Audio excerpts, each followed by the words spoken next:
What is up there, everybody? Citrus Aviation here for yet another video, and today we have a little something different. And this is a model unboxing randomly here in Dallas, Texas. So you might be wondering, well, what are you doing a model unboxing when you're in Dallas? Well, I ended up buying some things because I didn't realize this when I came here first, but I was told by someone on Instagram, hey, this is awesome museum in Dallas called the C.R. Smith Museum, which is at the American Airlines headquarters. So I looked up, I was like, it's like 5 minutes away from my hotel. Yeah, let's go check it out.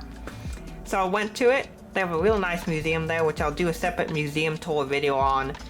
And in today's video, I'm doing the unboxing of the models that I got from there. So I bought a bunch of models from the store, and let's take a look at what they are. You can kind of see them in the bag here. The only like high-end die-cast models they sell are Gemini Jets. They do sell some Skymarks and things like that too, but here we have the bag. It's actually a pretty cool bag here. It's actually really high quality, as you can see. And yeah, I like this. I'm going to keep this because it's cool. But let's take a look at the aircraft. We have our first one here.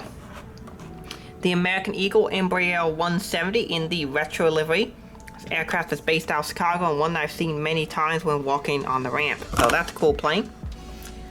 These are kind of expensive because they're close to the MSRP price. Let's see if we can focus there on that price tag. That's pretty close to MSRP right there. So, yeah, I think they're slightly less than MSRP, but they're definitely close. This one's $45, so I think that one's $42. So this one's $45. This is the famous Sunburnt Airbus 320. You can see right there, we'll take a look at it. This is the one that a lot of people got broken. It looks like this one's not broken, so that'd be great. So those are new models for me. This one is not a new model. I have this. This was the very first unboxing video I ever did was of this plane here. The June 2020 release American 763. This is my second one because I really like that model, and I said in that video I'd probably buy a second one, and here it is now. 51 bucks. So MSRP on these I think is like 56, so pretty close. And then here we have a 200 scale model. They sell more, I think they sell more 200 scales than they do 400 scales, but the person I bought, when I was checking out the person I talked to, he said they were getting a big shipment of models, so we're getting some more. But this is the CRJ-700. This is the Gemini 200, the new release to go along with the 400 scale one that we got. This is the, so you can see 2021 release. I forget when this was released, like October, November? But I finally got the 200 scale one. I need to get the Delta release of this, but I got the Sky West one, which is awesome. So yeah, I just need to get the Delta version in both 400 and 200 scale, and then that'll be good. So let's take a look at these and open them up. We're going to start off here with the CRJ-700. Just so you know, the price of this is $67.95. So prices of models have definitely gone up, as I've talked about in other videos. But yeah, let's take a look at this. The box art is different than on the 2014 release, which I have as well. They've made a couple changes since then. This color of gray looks a little lighter. There's a little white spot there. But anyway, let's take a look at this. Tripod stand as per usual. Those are just straight garbage. Here's the model itself. Right off I notice the tail section is lighter on this release than the 2014 one. This should be the same mold. Oh, I've got a loose engine. I can tell right away.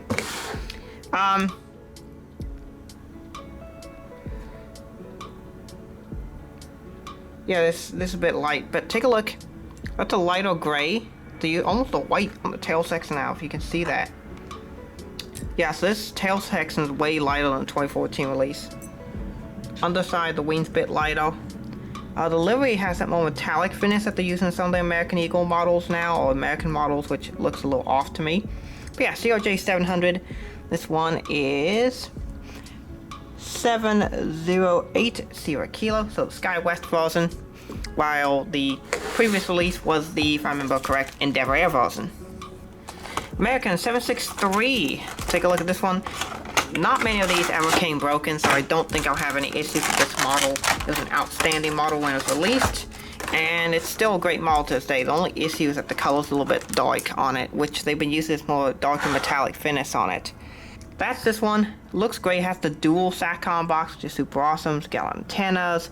I really like this model. I'm really happy with my American 763, and I decided to get a second one because I've been looking for a second one, to be honest. And yeah, I'm gonna do some retro airports. Let me know if you want me to do a DFW airport. I've got a lot of American models. I can kind of do it now, so that would be interesting. DFW or CLT, both airports are plain spot at. Let me know. Here we have the Airbus 320. Now this is the really special 2020 release that had the issues, let's call them. The Sunbelt special. A few issues with this model. A lot of quality issues. And because of that, I never bought it. But now I had a chance to get it. A bit expensive for this plane, so hopefully it's all intact. Alright. And of course, at least the engines are the correct size because it's the IAE engines on this one instead of the CFMs. This one seems to be pointing out a little bit, but you can take a look at that color. It's way too dark.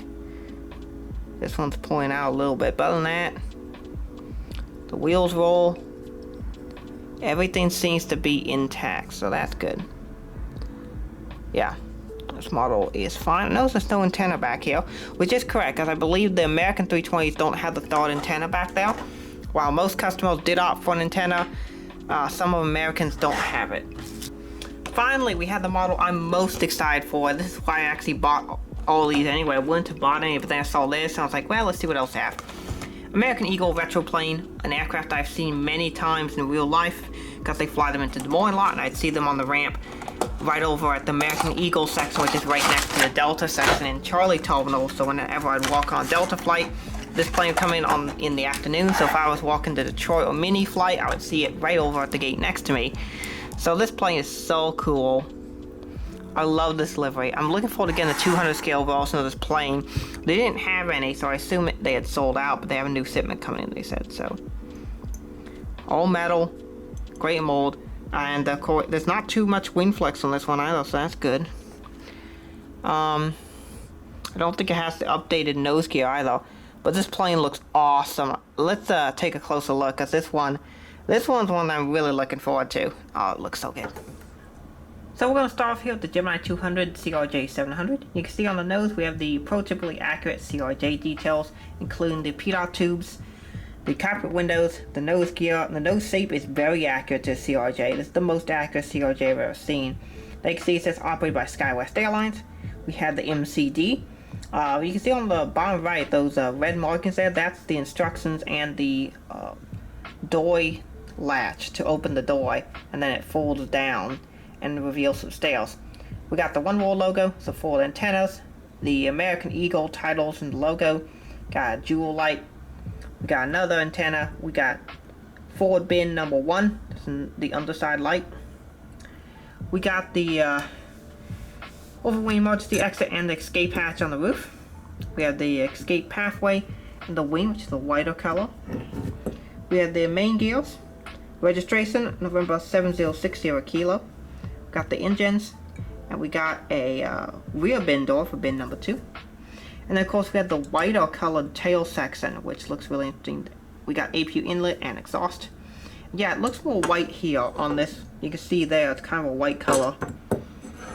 On the other side we have the same details here, except up front we have 3 panels.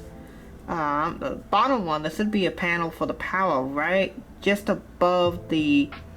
You can see there's the fleet number up front, 706. You can see 4 dashes. The top of those 2 are the dashes are the latches for the oxygen door, where the supplemental oxygen is installed and then refilled. And then we have the middle door, that is the comms door. There should be one below that for the power, which is not on this model. We have the service door there for the catering, and then mostly same details here, except not a whole lot here. Here on the window there should be 2 panels for the fuel, for the refueling, which are not shown. And then on the back we got a fuel dump valve, a fuel drain valve there, registration, and then there's a should be a panel here for the lav, but that is missing as well. So yeah, the Gemini 200 model looks good. Of course there's some things missing, which of course as a former ramp agent that matters to me a lot, or as American calls them, fleet service agents. So yeah, that's the American CRJ-700. Next up, we have the mighty 767, a cool plane here, as you can see. Got a bunch of details here: nose, main gears, L1 door, one world titles, American titles. We got the antenna. Then we have the kind of ugly seam for the single piece wing. Fortunately, Gemini Jets and other manufacturers are going away from doing this, but this was the way models were made a long time ago because it simplified the process. But now that two-piece molds are, well, now that three-piece molds are a thing with two-piece wings where they go into the fuselage, it makes the models a lot better. We got our two separate SATCOM boxes, which is awesome. Just a gray winglet there. Got that black square there. I believe that is a press relief valve. We have the registration, and then we have the beautiful American Airlines tail and the APU housing detail. Of course, on the other side we have our compartment 1 door where the ULDs would go. And then in the back we have compartment 2 where more ULDs will go. Sometimes the airline will store bags here, but usually for a bigger airline like this, it's all ULDs, usually freight up front, and then smaller ULDs where the ULD containers where the passengers bags go. Anyway, got the beautiful engines, decent detail on the inside for them, but nothing special. Still though, a good model. This one has like a, am I the one seeing this? But it almost looks like it's like a dent here, right here. And there's a rough cut. There's a rough spot here. So this model's seen some rough times. You guys see that there? Looks like it got dented a bit, like right here. Interesting. There's a rough spot. Okay, I thought I felt something. Interesting.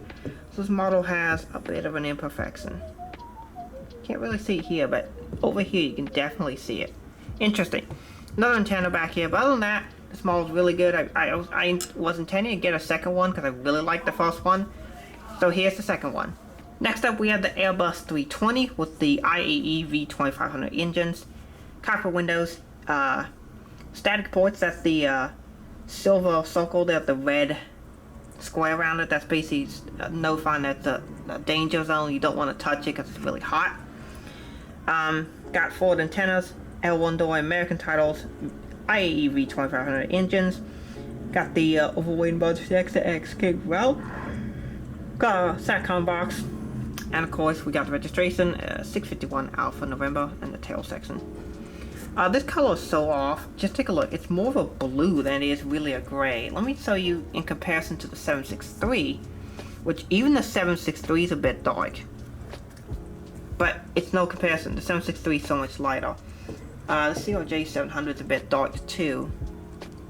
But even this has a better color. It's kind of hard to tell, but this one's a bit too dark, but even that's lighter. 7.6 did it right, A320 is off. Just take a look at that. That's not even the same shade. It's way different. It's like the 320 has like this grayish blue shade to it, which is just so off. Anyway, that's enough complaining about that. The antennas are right, because some of these 320s only have 2.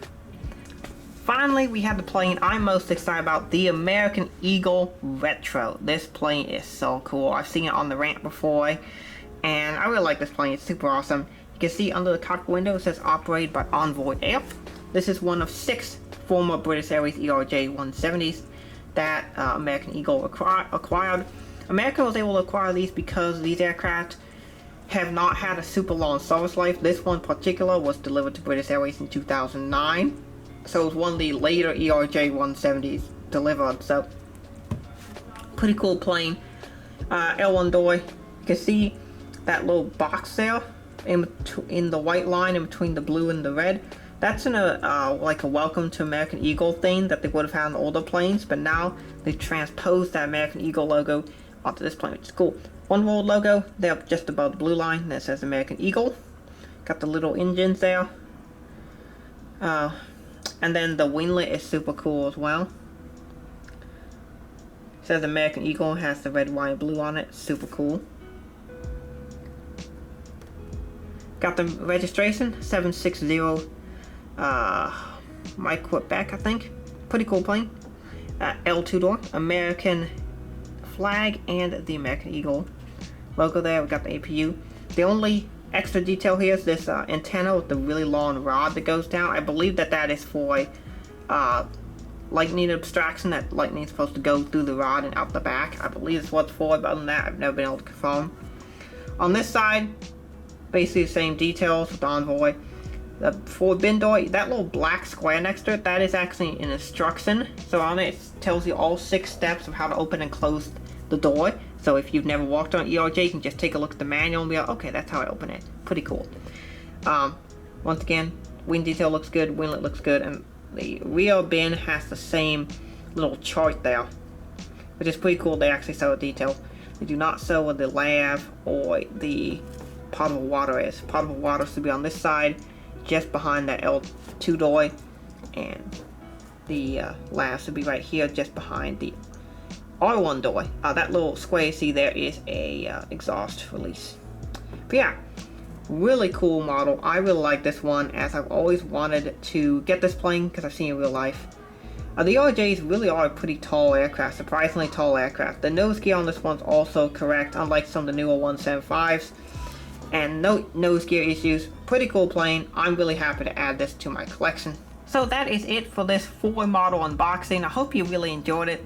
This should be the only unboxing until I get back to Des Moines sometime in mid-August or so. So yeah, I really want to thank you all so much for watching this video. Again, it was a bit of a surprise to me because I didn't even realize that this museum existed or that they sold models till I went there today. So yeah, pretty cool. Let's take it on Saturday. They're open Fridays and Saturdays. Friday they're open from 10 a.m. to 2 p.m. and on Saturdays they're open from 10 a.m. to 4 p.m. So pretty cool museum. And if you're interested in a great aviation history museum, go check them out. I will be doing a tour of that museum video very soon. So thank you all so much for watching. Have a great rest of your day, and God bless you.